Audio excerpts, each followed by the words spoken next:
If you wouldn't mind just to kind of state your name, where you're from, and like how old you are, just to give kind of a background. Sure. Excuse me. You're good. My name is Kirby Overman. I live in Lancaster, Kentucky. I am 78 years old. Be 79 next month.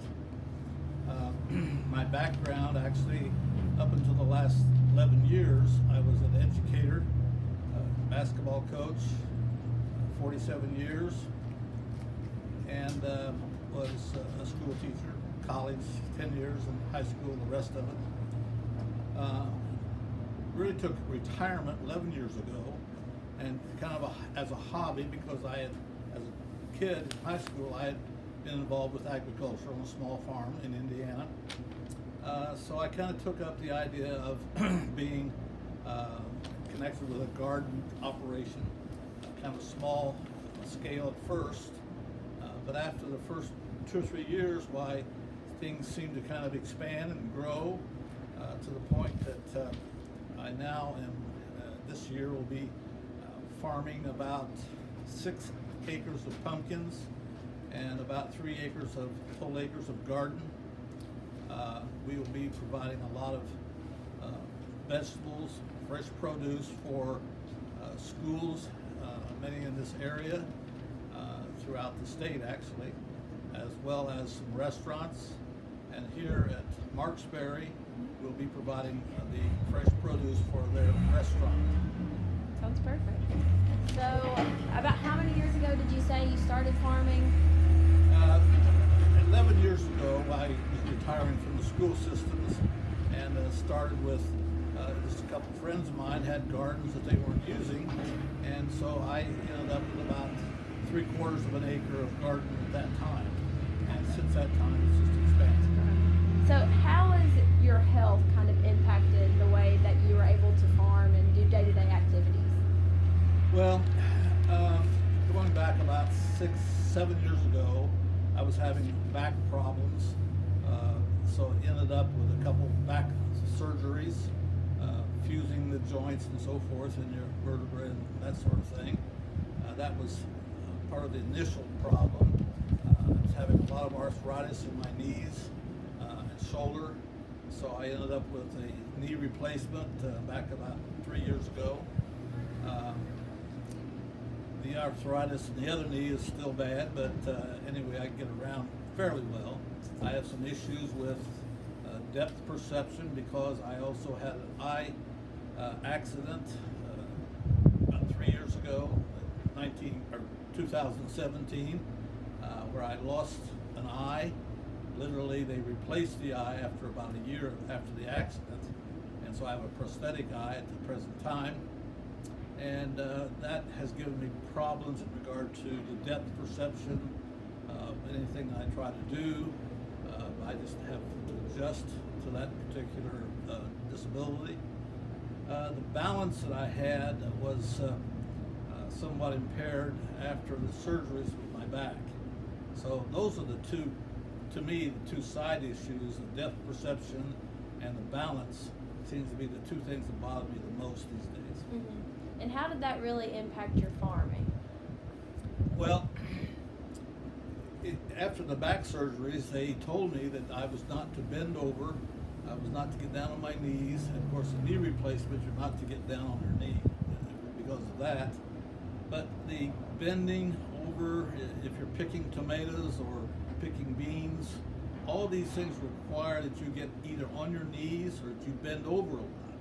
And I, of course, have always done that sort of thing before, and here I was not able to do that now, not only because it hurts when I do it, but because I'm not supposed to do it according to the doctors. Mm-hmm. So those were the main issues that I need to do some way, I need to find a way to do those activities without the bending and so forth. So what I ended up doing, having to hire a lot of people to do all the activities. So I'm struggling now and trying to find a way to do those things, either that or give it up for good, and I don't want to give it up. And I like what you said earlier. That's just like, why don't you want to give it up? I think that's a big thing about the farmer lifestyle. I think that's a big thing about farm people are very independent and very much empowering themselves and motivating themselves. They want to do it. And I think that's part of me with being in athletics all my life, and being a coach, being in competition. You just never want to stop. You want to continue to find a way. I try to look at that I'm a problem solver of some kind, and I'm going to find a way to solve this problem. Exactly. And that kind of leads us to AgriAbility, because that's kind of their main idea, is being able to help people still be independent with when there are limitations in life. So how exactly did you hear about AgriAbility? By accident. My wife was a member of the Women in Ag program, and she was at a conference, and a person sitting next to her, a friend of hers, they were discussing a little bit about my situation, and someone else who was one of the main people in AgriAbility spoke to her and said, you know, I'm in AgriAbility. Let me tell you that you need to contact us, and we can certainly help. And it's been very helpful what they have done. They kind of got us involved in all of this, so that now there are people, because of them, that are able to help me and make it so I can continue to farm. Mm-hmm. And so I understand that they've provided some resources for you with your farming, and one of those being some connections. Can you tell me about the connections that they kind of allowed you to set up? I think that's really in reference to the vocational rehab program, that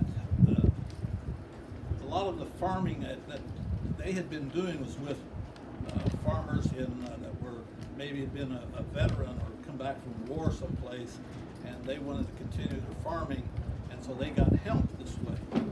And that's kind of what has happened with me. They got me in touch with those people who now can help me with equipment and so forth, so that, for instance, I don't have to bend over to pick and harvest and so forth. And can you just tell me about I think that they made some recommendations as well about some equipment. What's the favorite, the one you're most excited about, the equipment that's coming? Well, there's 2 or 3 pieces of equipment that really are exciting for me.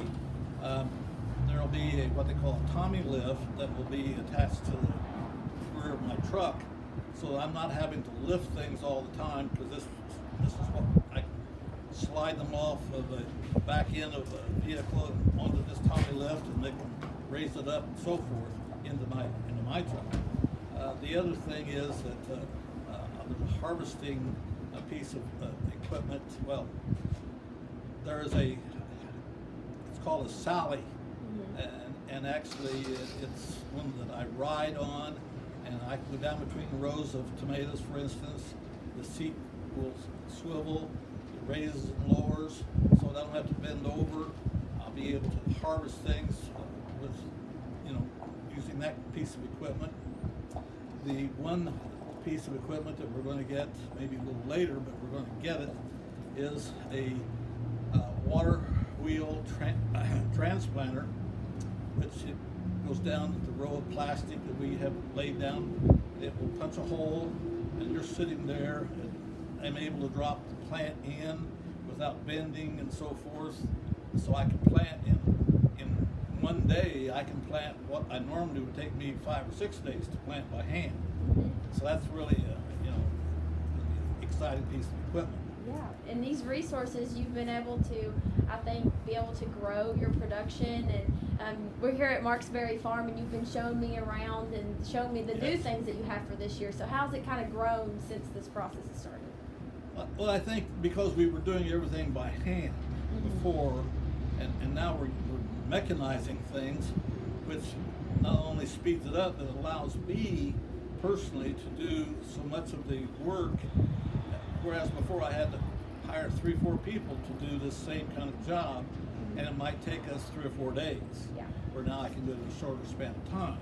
So I think it'll be cost effective. It'll be much better for me to run the business this way, where I can actually get out there and do some of the work myself because of mechanized equipment. And you've expanded your crop production how much? Well, we've gone from, for instance, last year we had 1,500 tomato plants that we did basically by hand. And this year we'll be putting out 4,000 plants because the mechanization will be able to speed this up also. So we are expanding as far as the amount of ground that we have and the amount of number of plants that we're planting. So it's all growing. And then that also leads to your farm to school program. You've also expanded there as well. That's right. Last year we were dealing with about 30 schools. I think we had 6 school corporations, and some of them pretty large. Madison County, for instance, had 16, 17 schools, I believe. And so here we are selling produce during the summer feeding program and then also into the fall feeding program. Well, since that happened last year, we now have, I guess, a little reputation, but whatever, it's grown again to where we're now probably going to be dealing with around 80 or 90 schools. Not that we're able to take care of everything that they need, but we certainly have that opportunity and the potential to grow a lot more. And that's why we're now growing this year about 3 acres of tomatoes and other vegetables, and we have about a little over 6 acres of pumpkins. So we are definitely expanded. And that's great for the health benefits for the children and also just their knowledge of how to get fresh produce, and it's just really helping everyone, it seems like. Well, you're right, Molly.